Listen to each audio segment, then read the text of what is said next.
Welcome to morning మన్నా.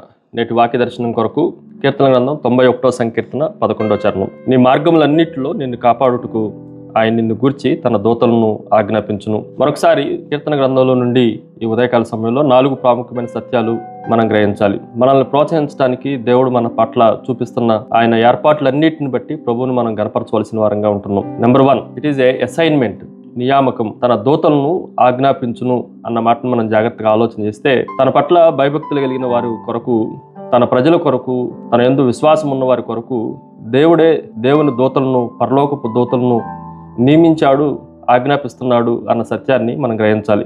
మన కొరకు పరలోకం నుండి ఆయన ఒక దూతల గణాన్ని మన కొరకు ఏర్పాటు చేశాడు. అవి మన కొరకే నియమింపబడ్డాయి, మన భద్రత కొరకే ఏర్పాటు చేయబడ్డాయి అన్న సత్యాన్ని ఉదయకాల సమయంలో మనం గ్రహించాలి. మనము దేవునికి దూరంగా లేము. దేవుడు తన పరిచారకుల ద్వారా, తన దూతల ద్వారా మనల్ని ఎల్లప్పుడూ కాపాడటానికి ఆయన శ్రద్ధ కలిగిన వాడు అన్న సత్యాన్ని ఈ ఉదయకాల సమయంలో మనం అనుసరించాలి. రెండో విషయాన్ని మీకు జ్ఞాపకం చేస్తాను. ఇట్ ఈజ్ ఏ అథారిటీ, అధికారము. దీన్ని కూడా మనం జాగ్రత్తగా ఆలోచన చేస్తే, దేవుని దూతలు మానవుని అభ్యర్థన పైన ఆధారపడి పనిచేయట్లేదు. అది సర్వోన్నతమైన పరలోకపు సింహాసనము నుండి కలుగుతున్న అధికారం కింద పనిచేస్తున్నాయి. అందుకే ఆయన ఆజ్ఞాపించును అన్న మాట మనకు కనిపిస్తూ ఉంది. దేవుని ఆజ్ఞకు, సార్వభౌమాధికారి అయిన దేవుని ఆజ్ఞకు ప్రతి దూత లోబడవలసిందే. అందులో ఎటువంటి సందేహము లేదు, సంశయము అంతకన్నా లేదు. మనం జాగ్రత్తగా ఆలోచన చేస్తే, దేవుని దూతలకి దేవుడే మన పట్ల చేయవలసిన నియమ నిబంధనలన్నింటినీ, వాటికి కావలసిన ఉద్యోగ బాధ్యతలన్నింటినీ దేవుడు ఆజ్ఞాపించాడు. మనం ఏదో కోరుకుంటేనో ప్రార్థన చేస్తేనో ఆయన మన కొరకు వాటిని నియమించలేదు. మనకన్నా ముందే మన కొరకు దేవుని దూతలను ఏర్పాటు చేసి నియమించి ఆజ్ఞాపిస్తున్న సర్వాధికారి అయిన దేవుని ఎదుట మనం ఉన్నాము అన్న సత్యాన్ని మనం గ్రహించాలి. మూడో విషయాన్ని మీకు జ్ఞాపకం చేస్తాను. ఇట్ ఈజ్ ఏ అవైలబిలిటీ, అందుబాటు.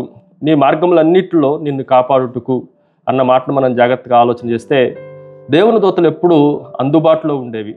అది ఏ సమయమైనా, ఏ సందర్భమైనా, ఏ ప్రాంతమైనా, ఏ మార్గమైనా. ఆయన నీ మార్గములన్నిటిలో, కొన్నిటిలో అని చెప్పలా, ప్రతి మార్గంలో, మనం చేసే ప్రతి ప్రయాణంలో, మనం వేసే ప్రతి అడుగులో, ప్రతి క్షణములో దేవుని దూతలు మనకు అందుబాటులో ఉంటారు, మన చుట్టూనే ఉంటారు అన్న సత్యాన్ని మనం గ్రహించాలి. మనం భయపడాల్సిన అవసరం ఏమాత్రము లేదు అని ఈ వాక్యం మనకి జ్ఞాపకం చేస్తూ ఉంది. ఫైనల్లీ చివరిది, ఇట్ ఈజ్ ఏ అలర్ట్నెస్, అప్రమత్తత. దీన్ని కూడా మనం జాగ్రత్తగా ఆలోచన చేస్తే, దేవుని దూతలు నిద్రపోయేవి కాదు, లేదంటే సోమరిగా ఉండేవి కాదు. అవి మనల్ని కాపాడటానికి నిరంతరము అప్రమత్తంగా ఉండేవి, ఎలర్ట్గా ఉండేవి అన్న సత్యాన్ని మనం గ్రహించాలి. కొన్నిసార్లు మనకు కనపడకపోవచ్చు, కానీ దేవుని దూతలకి కనపడటానికి అవకాశం ఉంది. ఎలీషా సేవకుడు ఆ పర్వతం చుట్టూ అగ్ని రథాలు, అగ్ని గుర్రములు ఉన్న ఆ సన్నివేశాన్ని తన బౌద్ధిక సంబంధమైన నేత్రాలతో చూడలేకపోయాడు. కానీ ఆధ్యాత్మిక నేత్రాలు ఎప్పుడైతే అవి తెరవబడ్డాయో, ఆ పర్వతం చుట్టూ ఉన్న దేవుని సైన్యాన్ని చూసి ఆశ్చర్యపోయాడు. దేవుని దూతలు మన అదృశ్యమైన సమయాల్లో కూడా ఎలర్ట్గా ఉంటాయి అన్న సత్యాన్ని మనం గ్రహించాలి. ప్రార్థన.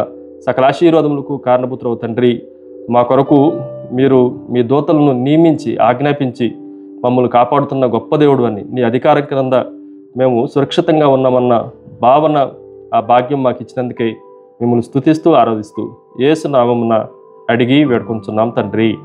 ఆమెన్. God bless you.